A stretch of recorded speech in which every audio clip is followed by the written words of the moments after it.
Welcome to the Moms of Tweens and Teens podcast. If some days you doubt yourself and you don't know what you're doing, if you've ugly cried alone in your bedroom because you felt like you're failing, well, I just want you to know you're not alone and you have come to the right place. Raising tweens and teens in today's world is not easy. And I'm on a mission to equip you to love well and to raise emotionally healthy, happy tweens and teens that thrive. I believe that moms are heroes and we have the power to transform our family and to impact future generations. If you are looking for answers, encouragement, and to become more of the mom and the woman that you want to be, welcome. I'm Cheryl Gould, and I am so glad that you're here. Hi, friend. Welcome to the show today, and I am so glad that you're here. And in today's show, we are talking about how to raise confident daughters. Mind, body, and spirit. And as we know, so many of our tween and teen girls are struggling with depression, anxiety, loneliness, lack of confidence, and body image. And my special guest today is Kristi Hoffman. She is an award-winning, Emmy-nominated TV host, media producer, journalist, lifestyle influencer, mother, businesswoman, philanthropist, and best-selling teen social issues author of The Total Package Girl, Discover the Ultimate You for Life. She's here today to share how we can support our girls in developing the skills and tools necessary to build confidence, overcome obstacles, and chase their dreams. So let's jump in. Welcome, Kristi, to the Moms of Tweens and Teens podcast. I'm so excited to have you here today. Thank you, Cheryl, for having me. I'm delighted to be here. We have so many different things we're going to talk about today, and I just am honored to have you on. I want to just read a little bit of the different things that you are involved in. You are an award-winning, Emmy-nominated PBS TV host and producer. You have your own podcast show. You've written a best-selling teen social issues book called Total Package Girl that's written for girls who are trying to figure themselves out, find themselves, and help them to be strong and confident in who they are and in their own skin. You've also put on a huge leadership summit for girls last September with more than 250 attendees. And you also have your own media company, correct? Correct. Yes. Wow. All of the above, yes. And we've had, I think it was actually like 600 or 700 people at the summit. It was huge. Yeah, so. I didn't even include all the speakers that Right, exactly. It was a big deal. But yes, we have been busy at Kristi K Media and beyond. So it's been a lot of fun and really, really fulfilling. Well, so many exciting things that you're doing. And I want to start because there's a lot that we could be talking about, we are going to talk about. How did you get started? How did your story kind of end up where you're doing what you're doing today? Wow, that is a loaded question. I think what I would say is started as the youngest of 17 girl cousins growing up. So a lot of girls in my world, and I say this often, I feel like I really had to fight to use my voice, to be heard, to be seen. And I learned to develop a confidence at an early age and really to stand up for myself. And I think that has held true, believe it or not, my entire life, where when I'm encountering a situation, it wouldn't be unlike me to really step up and maybe build consensus or something. Maybe it's a meeting. And I find myself kind of drawing on some of those earlier life moments with all the girls in the room and really making sure that my points are heard and that we're building consensus. So I think that's part of it. And then really, having a wonderful family unit that is really important. And that was a big part of my life as well. So having great parents and older sisters was a big piece of how I grew up. Yeah. And did you have a vision for your life? Do you feel like in high school you were, when you went to college, you were, what were you, a cheerleader? You were a collegiate cheerleader, which is But so competitive. mhm. Yes, and good question. I think for me, I always say once a cheerleader, always a cheerleader. I feel like I always am that positive, sort of high energy person. And having done sports as well as cheerleading in high school, then going on to college and being a collegiate cheerleader, I think for me, that was sort of a common thread with me that was always just a part of who I was. When you talk about a master plan and something I really thought about in terms of personal goals, no, I did not necessarily have goals when I was in high school, except for the fact that I knew I liked the world of communication, of journalism, of broadcasting. That was my realm. And fortunately for me, I had a role model and a teacher who took me aside and really said to me, I really think you should go into broadcasting. And I think you should hone in on public relations as well. And seed planted. I had that person that helped me plant a seed that really truly made a difference and set me on a path that I never really wavered from.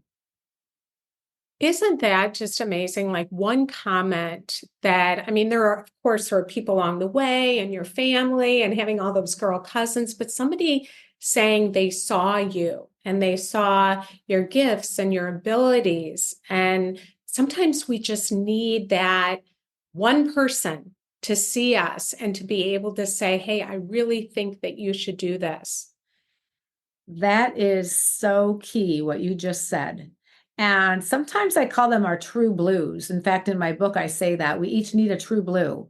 Maybe we just have one. Maybe we have a group of true blues, those who would never throw us under the bus, who support us, who see us in our strengths and our strengths and our weaknesses, and who really acknowledge who we are just as we are. I think those people make a difference in our worlds. And if we can teach our youth and our young kids today to really understand what it feels like to have support and to have someone see us and our true selves, I think that is a really important skill and lesson that we can teach our kids.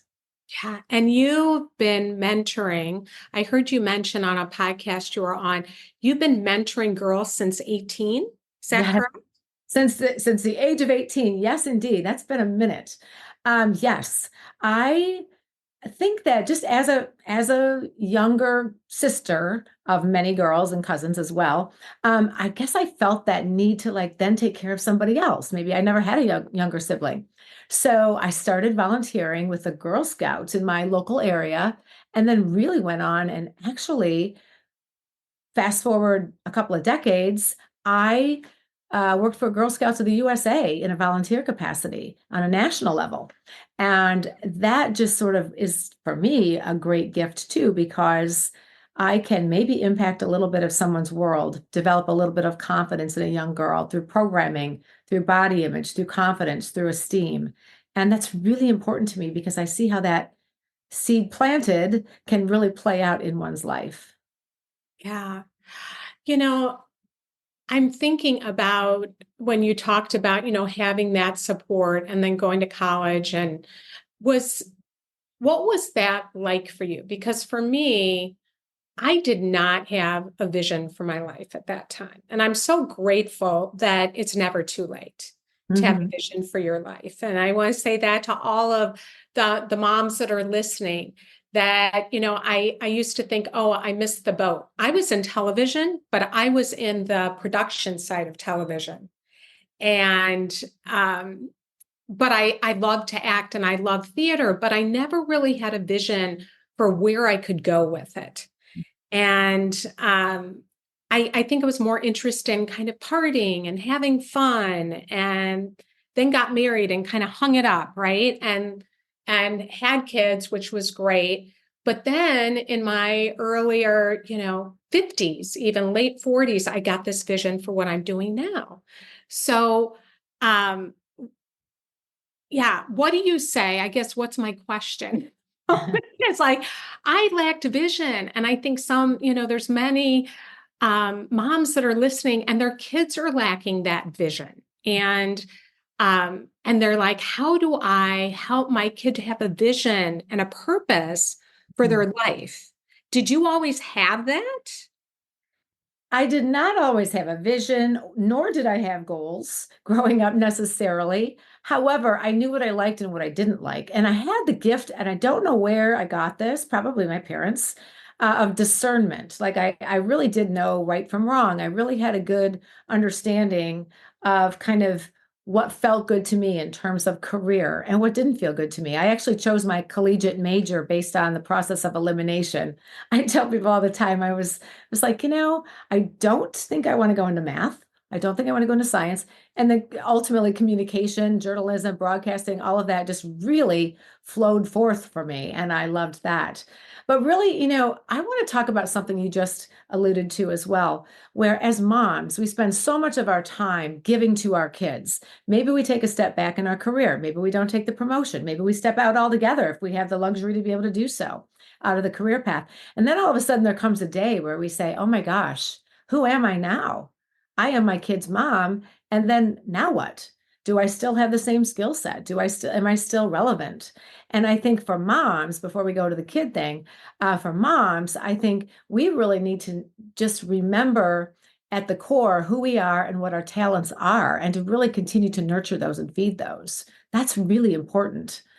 Um, because otherwise we find ourselves, maybe the kids leave the home at us, when they're 18 after high school, let's say they do choose to go to college, and all of a sudden we're empty nesters and we're finding that we didn't reset our goals. We don't know what our new goals are because what we did the last time we were in the workplace isn't necessarily where we are today.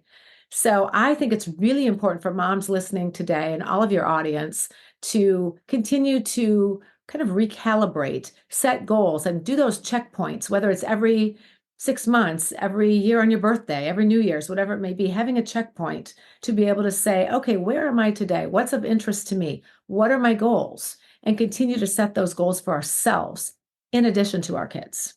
Yes. And I so agree with you that it really does. It starts with us because once I started my own journey to what I'm doing now, it was interesting because once I started that, I wasn't available to my kids 24/7 anymore. And that was such an interesting shift because then they had to learn how to do a lot more themselves. Mhm. And I was a total overfunctioner. I remember the first grade teacher telling me, with my youngest, she's like, you have to stop tying her shoes. And I was like, oh my gosh, so just getting my own life and starting to develop and figure out like, what do I love to do? And it's funny because the production piece of it did end up coming back around to what I do now as well, so those original things that I loved, but I didn't really pursue were always there. I love that. And I say that all the time too, like blending our talents with our passions. So, like you had this talent all along, and it might have been dormant for a little while, but in fact, you knew that was still a passion of yours. And look at you now. You blended both of those things, your talents and your passions. And now you're doing this fabulous, fabulous podcast, and you are reaching so many moms and so many people through your voice and your production talents and passion. So, that's like the perfect example of what I say to moms, to women, to leaders all of the time is really explore not only what you're good at, but also what you are passionate about and find that intersection. Yes, and I'm curious because I look at you, you're beautiful, you're intelligent, you're all these things. And I can look at you and I can think, well, gosh, you've always been like that. You probably, don't have any insecurities. You just like, I can look at you and think, and and yet I'm sure that's not true. Like, where have you struggled along the way? Because I think that our listeners, this is my experience working with moms, is we feel like we should be, we're not enough. We should be this or we should be that in order to be able to pursue those dreams. And so, share, what was that like for you? Have you struggled with insecurity? Have you struggled with anxiety? Mhm. So you said a word that has been my arch nemesis, and that is should. I feel like I really got caught up in the shoulds. I should do this. I should do that. As a parent, I should do this. As a mom, as a woman in the workforce, as a TV host and producer, these are the things I should do. I think that has caught me in a bit of a trap throughout my life. I call it the what if thinking too, sort of that anxiety trap. What if this happens? What if this doesn't happen? What if I, this sort of that whole thing. So yes, I think that has led to some anxiety through my life and really worrying so much so about what other people thought. And honestly, I think ironically enough, it was when I got my own TV show that stopped. And you would think it'd be the opposite because all eyes are on you. There's so much focus on the physicality, if you will, the looks, the beauty, the whatever it may be. And I think once I realized that, what I'm saying, what I'm researching, who I'm interviewing, what we're speaking about, the topics that may or may not, hopefully may, make a difference in someone's life. That's what the focus is, and that's what's important. And I think that's where maybe the pendulum shifted for me a little bit was I stopped worrying about all the things that other people were thinking. And I started recognizing that the goal really was about helping others through my research and through my interviews and allowing them to use their voices. And that's the biggest, probably one of the biggest learning moments I've had as a leader, as a TV host, and et cetera.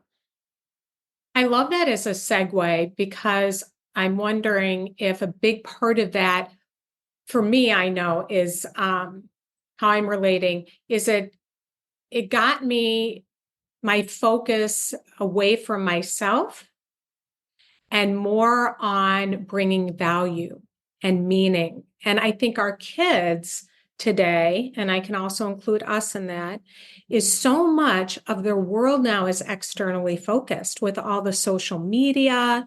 They're looking outside of themselves for that approval. They have all the likes. They see all these influencers. They're thinking, oh, if only, I was this or I was that. What do you think about that in today and the struggle that our kids have? I think that's such a great topic to discuss. And I think it really goes back to kind of circling back to how do we teach our kids goals and what's important. I think it starts on the inside. And the first thing as moms, and we all struggle with this as well, but really being that role model for our kids externally, if you will. A girl, a boy is watching what is he or she learning from us, but also remembering that we have to build strong kids from inside, Mm. teaching them things, self-knowledge, self-confidence. I talk about these a lot, and you and I briefly talked about this as well. The selves, Mhm. the self-esteem, self-confidence, self-knowledge. And I think if we can be confident within, then it really, really allows us to be a bit more perceptive, a bit more aware of those external forces and messages that we may or may not need to listen to. Oftentimes we succumb to that because it's peer pressure, especially our kids. And I think it's so hard if we don't feel grounded in our beliefs, our self knowledge, our understanding of who we are, our value system, if you will. If we don't feel really strong about that, it's really difficult for us to navigate the world of social media and really understand that it also can be harmful, can be helpful too, but really understanding that we don't have to succumb to all the peer pressures that are out there and teaching our kids that as well, which is not easy. It's a tough, Mhm. tough Mhm. time to be a parent. Mhm. Where do you think that we can start? How do we do that? That's a great question. I think one of the things that I talk about often is when instead of thinking about this as like beauty and looking like everybody else looks or trying to, model what everyone else is doing, let's think about this from a healthy perspective. I talk about it in my book. Really, sort of, it's called Total Package Girl: Discover the Ultimate You for Life. And the total package part of that is body, brain, spirit. So I really do divide things into buckets and then really pull it all together as a master plan for success, if you will. But really teaching our kids about a healthy body, focusing on our brain and building really smart minds, making good choices, and then also really spiritually being able to, whether it's meditate, take care of our emotional health, teaching in those three areas, if you will. When I say teaching, I mean parenting and modeling, role modeling that for our kids who are watching us every minute of every day. Really making sure that we focus on that. And I think that's a good place to start. Is it easy? Oh, no, no. But I think just being able to say, okay, if I can go for a run and my kids can see me putting on tying up the shoes and going for a run and coming home and stretching and grabbing a protein shake, what a cool thing for one of my kids to see and to emulate, hopefully. And just again, don't tell them necessarily, but show them that I'm also doing these healthy things. So I Yeah. think that's really important. You're modeling, and it's very interesting because I even found, like, even though one of my kids was not into physical exercise at all, and I was modeling that, they really are now in their 20s. And so you might be doing that, modeling that for them moms, and it might not have taken root yet, but that doesn't mean that it's not going to take root because they are watching. Truly. Seeds planted. Even if they Yeah. don't now, they're gonna, it might be in a decade. They might all of a sudden be like, okay, wow, they did hear me, they did see me. And I think that's a really valuable lesson for message, maybe for moms, is to recognize, especially if you have younger kids, that what you're showing them, what you're teaching them, they are listening, they are hearing you. And I think sometimes we don't know if it will ever take root, as you said, but it really does. It does. And so what all this hard work we put in is not for naught. They're listening. They really are. Yeah, it just takes a little time, but hey, keep the faith, if you're modeling it, that it does wear off, and they do see it. Yeah. So you wrote this book, and what led you to write the book? And you also interviewed girls for this book, and I want to hear about what that was like. That's a great question. Yes. So part of this whole thing for me is like, okay, perfection has been a little bit of a theme and difficult for me through my life. So I knew from an early age, as I said earlier, when I was volunteering with girls, whether they were inner city troops or what have you, I knew that at some point I'd love to have like this little tool book that I could leave behind with the girls and write something. So I always knew, well, from an early age, that I wanted to write a book and be an author and something that would help others. And then I really found that it was girls. I just really could. That's what I want. I'm a girl. I'm a female. I can write this book. I get it. So I started writing this book. I feel like I was writing this. I don't know if you do this, but I journal a lot. And as things hit me throughout the day, I've been doing this for years. Like I write little notes down or little mantras or like little quotes. Do you do that? I do. I journal, and I actually write what I feel like I need to hear. Ooh, that's good. I like that. Yeah. And they're messages I need to hear. So yes, and they could probably be turned into a book. That's right. Yeah. Pull that list out, pull that journal out again, and you'll be writing your Yeah, because it does. It helps me. So anyway, yeah, I do yeah, so I did that. think So yeah, so I feel like I was always kind of writing this book. Well, then, gosh, I started writing more seriously. I think when my kids were kind of getting into junior high, maybe it was. And I was like, I need to really start writing this book on what I know. I want to present something that is about confidence, body image, esteem, anti-bullying, um, mean girls versus total package girls. What's that all about? I was intrigued by that. And I got into this, I was probably 3 years. Yes, I said 3 years into the process. And my husband said to me one day, how are we doing on publishing that book? And I was like, I don't like it. And he said, why don't you like it? And I said, I don't know. He said, what does it need? And I said, girls, it needs girls to read this manuscript. I think I know from the research I've done, but I need to have girls read this. So I copied a bunch of manuscripts and got some red Sharpies. And I picked uh, kind of different within the age group and the target audience, but kind of different ages and different sort of schools and that kind of thing, and girls, different ethnicities, all of the above. And I really got a nice representative sampling of those who I thought would read the book. And I said, do me a favor and please read this. Take a Sharpie on this manuscript and just tell me what you like, what you don't like. If you get a chapter read, that's great. I'll take your feedback. I got the feedback and it was incredible. I was right. I needed girls to read the book. They were like, no, this doesn't make sense. No, I'm like, yes, I love this. More on bullying, more on this, more on body image. And I incorporated their feedback and of course acknowledged them in the book as well.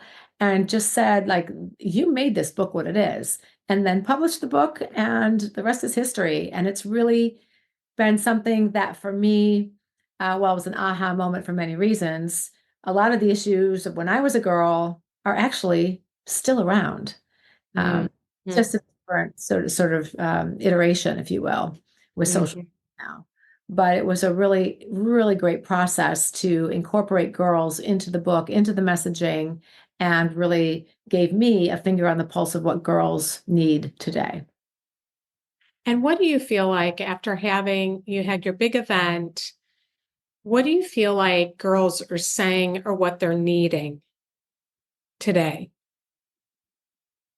Many of the girls in my Girl Leadership Summit are struggling with anxiety and depression, were at the time, and they are able to now talk about it, address it um, on stage, which was wonderful at the Leadership Summit. Also, loneliness was a theme, confidence and body image, a theme. I would say the one thing that we can teach our girls to those topics is leading. I think of it after the summit and all the girls I work with. Um, if we can teach them to find that one thing and go deeper into that, whether it's dance, whether it's an instrument, whether it's their art, whatever that may be, something that shows um, uh, they show interest in, and also that they can go deeper into and really feel connected to. That is a really big theme that comes out in my Girl Leadership Summits every year. Some girls are. We do have a dance team that comes in, and some of these girls didn't start out with any formal dance because their families couldn't afford a dance company, let's say.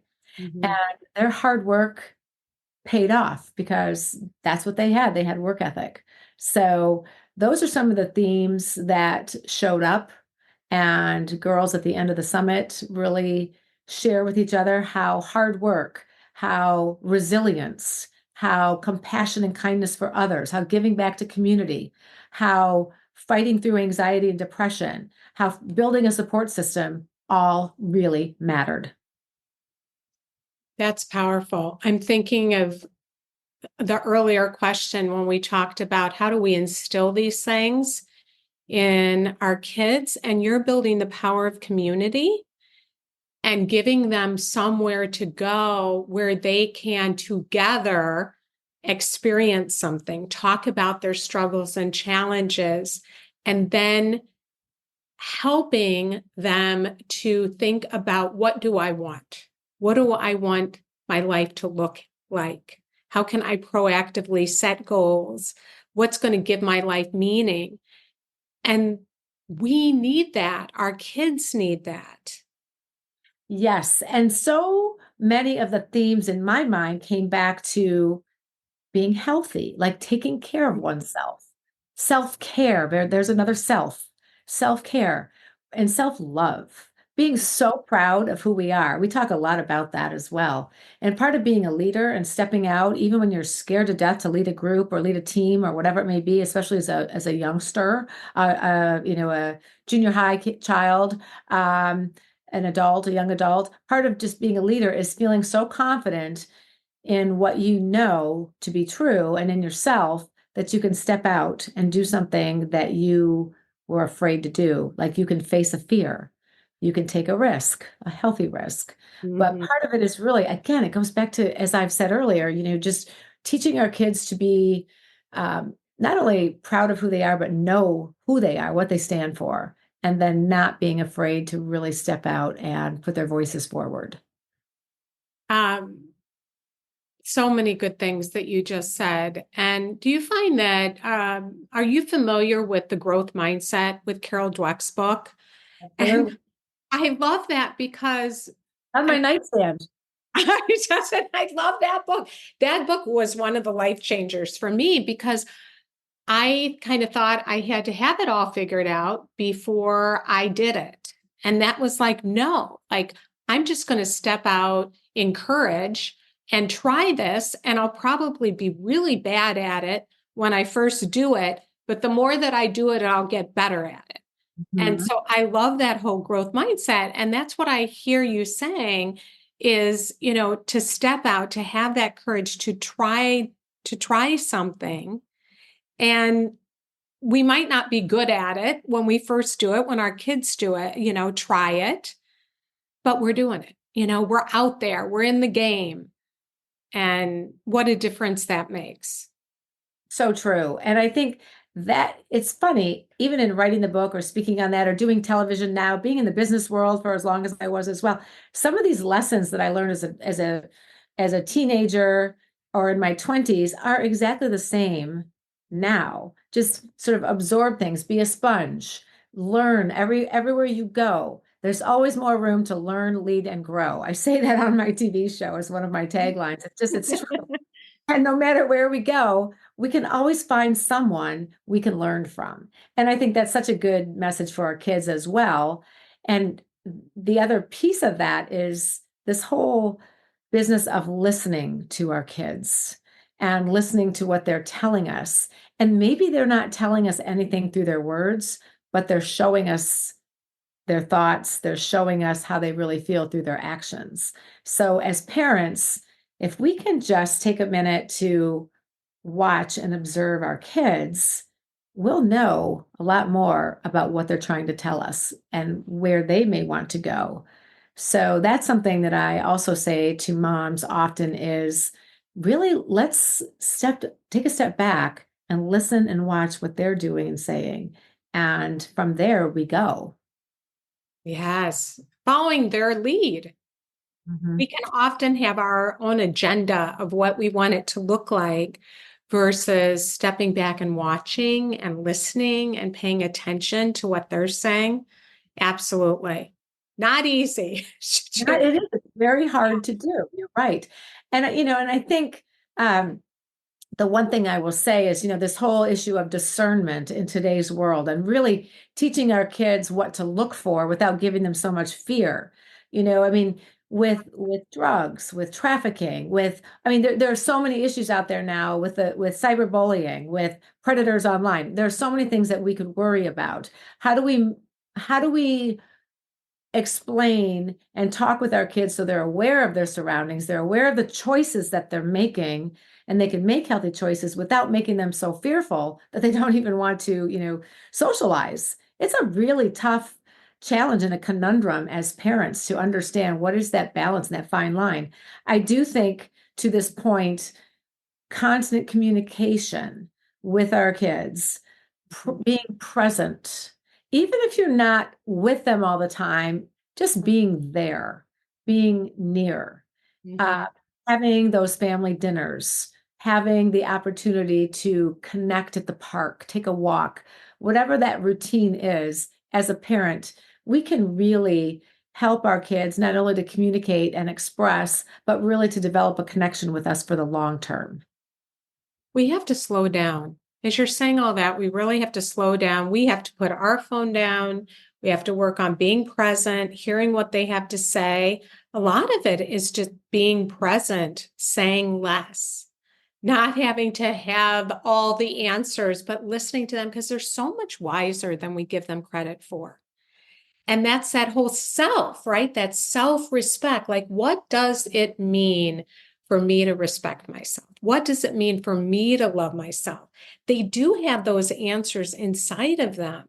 And I know through your book and through the events that you host that that's the big thing that you're helping these kids to internalize. Like, who am I? What do I want? Mhm. And who do I surround myself with? How do I choose my friends? How do I make decisions based on my goals going forward? What does that look like? And I think, yeah, any kind of self-analysis that they can do, and how we teach our kids who they are, sort of let them explore who they are and allowing them those opportunities to have some adventure or have some, sort of let them go, gently let them go. It's very hard sometimes. We want to protect them, but letting them do and experience some things on their own and see what they like. That's a really important thing too. And I think as moms in particular, it's hard sometimes to let go and let our kids go explore and go do, knowing what we know about the risks that are out there in the world, but really being able to allow them the opportunity to also have the growth mindset. Mm-hmm. Let's just talk briefly, because this is something that's come up quite a bit. You write about it, you talk about it, the cyberbullying piece. What are you seeing with the cyberbullying? Well, I mean, it's everywhere. It's everywhere. And it's everything from, if we don't have the right, I'll just call it a water mug, to we don't wear the right clothing, we are ostracized. It's as bad as it's ever been.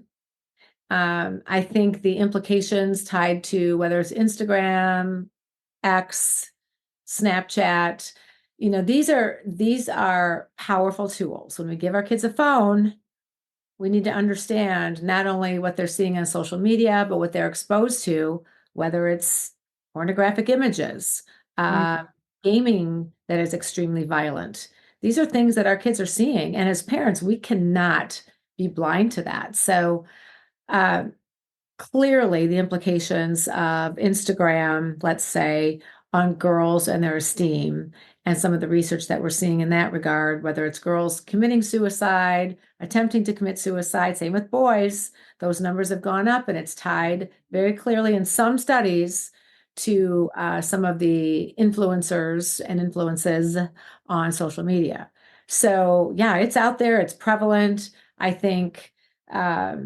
We cannot brush it under the rug as parents when we give our kids a mobile device.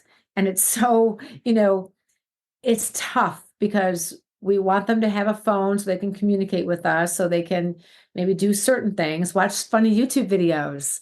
But along with that comes so much more. So we just need to be aware as parents that there's still a lot of dialogue that needs to occur when we give them their phones, when they're on their phones. And it may be something as simple as, okay, nighttime phones go in the kitchen, or, you're not going to be on them after a certain time. And really I think being cognizant of what they may be seeing Mm-hmm. and not ignoring what those risks could be.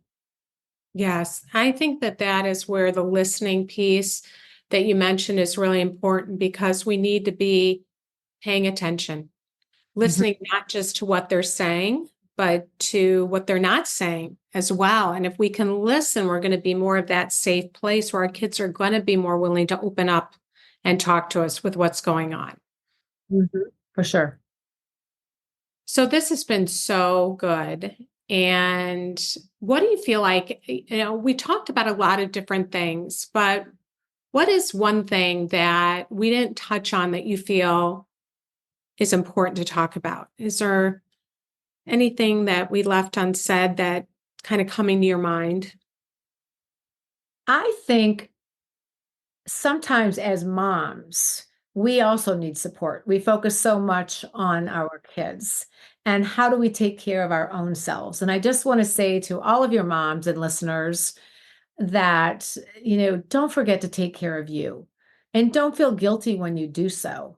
And that, find out, what is that? Is that if you don't like yoga, maybe it's meditation. If you don't like meditation, maybe it's a walk in the park. Maybe it's whatever it may be. Maybe it's calling a friend. Maybe it's prayerful dialogue. Whatever it may be, I think that as moms, we need to put that at the top of our to-do list, not at the bottom. Like, oh, if there's enough time, I'll meditate. No, no, no. I'm going to wake up in the morning. I'm going to breathe. I'm going to meditate. I'm going to do something for myself. I'm going to eat healthier, or whatever those goals may be that just keep us on the right track and make us feel good about ourselves. We really need to remember that we have to take care of ourselves. And it's so easily forgotten as moms. We are running and dancing as fast as we can. And sometimes we forget that we're losing ourselves in the process. It's such a good reminder. And it's funny that you say that because out of all of our blog posts, and I think I know the reason that it's this way, all of our self-care blog posts do not do well. They don't do well. And I think it's because we are so busy trying to get it right, trying to be that perfect mom, trying to take, like you were talking about perfection, trying to, we're so busy doing for our families. And we feel like if our kids are struggling, then it's my fault. I must be doing something wrong. We're on a treadmill, trying to keep up with everything that's happening and coming at us. Versus just like so much of it is how am I doing as a parent? Because if I'm taking care of myself, and I'm talking about me, if I'm taking care of myself, then what my kids are doing, yes, does that impact me? Absolutely. But it's not going to be as huge, or I'm going to have greater patience for it or presence because I'm stopping to take care of myself. Mm-hmm. Mm-hmm. And it's like that inside out parenting. And I think we get that. We can get our wires crossed with that, but just think about when you're working and you're taking care of yourself and you're taking care of your family. If you're taking care of you, I'm imagining you feel a ton better walking around through your busy day. Mm-hmm. And I know you have to have a lot of energy. So do you do a lot of self-care? I have a lot of energy. People might wonder, where does she get all that energy? And I don't know. I think I was born with it, honestly. But no, I literally am a list maker. I have to start the night before and say, when I get up in the morning, I have a meditation app. I'm going to meditate. I'm going to make myself a green smoothie. I'm going to, I'll make 5 things happen. I'll drink a glass of water in the morning with maybe with a little lemon in it. Those kinds of things. I literally put that on my list of to-dos before I start my day. Otherwise, I will not do them.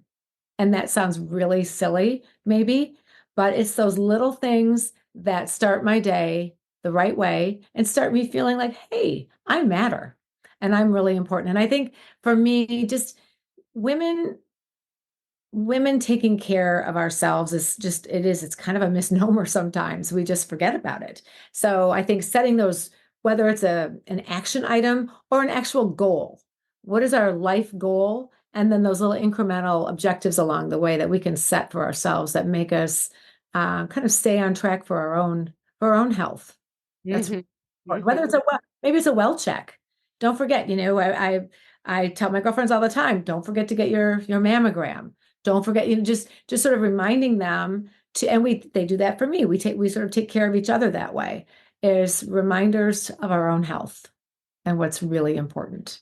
Yes. Really good. Yeah, those basic things that we need to do to take care of ourselves. We'll take our kids to the doctor, but are we going? Right. I do. Take care of ourselves. Yeah. Exactly.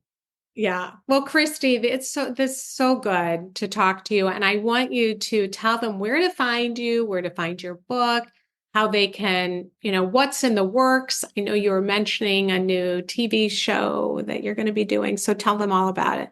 Yes. So KristiKHoffman.com. So that's KRISTI, letter K, Hoffman.com, or it can be KristiKmedia.com. Same deal, same website. And that is also on social media, Kristi K Media, and Instagram, X, and Facebook. And yes, I have been working for PBS doing a television show, Business Life 360 with Kristi K. And I am going to soon be starting my own YouTube TV show to continue to get the voices out there, to continue to talk about topics that maybe haven't been talked about so openly. So that's going to be coming soon. So it might be something tied to Kristi K After Hours. And I'm excited about that as well. So really getting my messaging out, which is really your messaging and other women, other voices, other people who are doing incredibly wonderful things, success-driven people, and really talking about topics that we need to be exploring more. So that's kind of the upcoming things for me. I love it. I love it. And they can find out about that when that's coming by going to your website, checking you out. Yeah. Or Instagram, Kristi K Media, X, same thing, and Facebook. All of those things. We'll definitely keep people updated on when that's coming. Okay. And then you are doing another event for girls in the fall. In the fall of 2024. So we will keep you posted on that as well through social media. Okay, great. Thank you so much, Kristi, for coming on and inspiring us and empowering us. So I really appreciate you and all you're doing. Likewise. Thanks for having me. Well, that's it for today. And thank you, friend, for joining me. And I want to remind you that we now have so many resources that are free and available to you. We also have courses and workshops, some that you have to pay for, some that you don't. We have ebooks, all kinds of amazing resources, and we are adding to them weekly that you can find when you go to momsofteensandteensresources.com. We are here for you. We are looking for ways to support you, and you can always reach out to me at Cheryl@momsofteensandteens.com. Let me know how it's going, how I can better support you if you're looking for any specific resources, and I will get back to you or someone on my team. So thank you so much for joining me. I so appreciate you being here. Remind yourself that you are doing an amazing job just by listening. It speaks volumes about the kind of mom and caregiver, grandma, teacher, whoever you are that's listening, that wants to connect with your tweens and teens in your life. Know that you're doing an amazing job. Have a great week, and I will see you back here next time.